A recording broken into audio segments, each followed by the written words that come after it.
दुनिया की तीसरी सबसे वैल्यूएबल कंपनी माइक्रोसॉफ्ट भारत में बड़ा दांव खेल रही है। कंपनी के सीईओ सत्या नडेला 4 दिन की भारत यात्रा पर आए हुए हैं। इस दौरान नडेला ने भारत के फ्यूचर और उसकी ग्रोथ के बारे में काफी बातचीत की है। साथ ही नडेला ने भारत में बढ़ते हुए डिजिटल सेक्टर की भी खूब तारीफ की है। आपको बता दें, नडेला ने कहा कि भारत में डिजिटल सेक्टर में काफी जबरदस्त काम हो रहा है। दुनिया के किसी और देश में डिजिटल को लेकर इस तरह का उत्साह नहीं है जैसा भारत में देखने को मिल रहा है। साथ ही नडेला ने कहा कि अब तक कंपनी ने दूसरे देशों में अपने प्रोडक्ट्स बनाए और भारत में बेचे, लेकिन अब ये स्थिति बदल चुकी है। अब कंपनी भारत में ग्लोबल प्रोडक्ट्स बनाकर बाकी देशों में इसका एक्सपोर्ट करती है और शायद यही वजह है कि अमेरिका के बाहर माइक्रोसॉफ्ट का सबसे बड़ा डेवलपमेंट सेंटर भारत में बनाया गया है।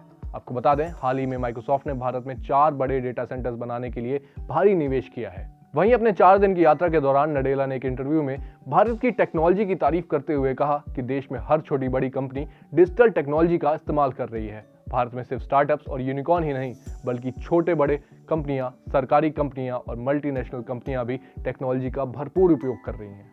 इसके साथ ही नडेला ने भारत की यूपीआई सिस्टम की तारीफ करते हुए कहा कि आधार और यूपीआई जैसी योजनाओं ने आम लोगों की जिंदगी आसान बना दी है।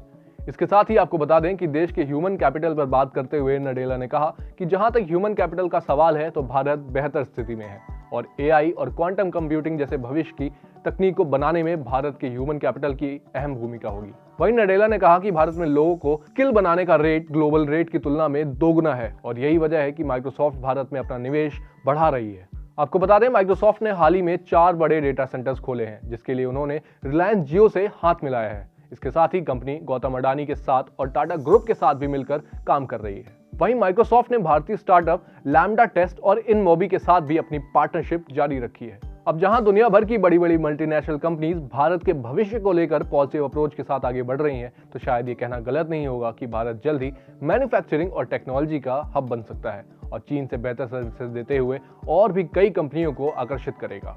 आपकी भारत के भविष्य को लेकर क्या राय है, हमें कमेंट बॉक्स में जरूर बताएं।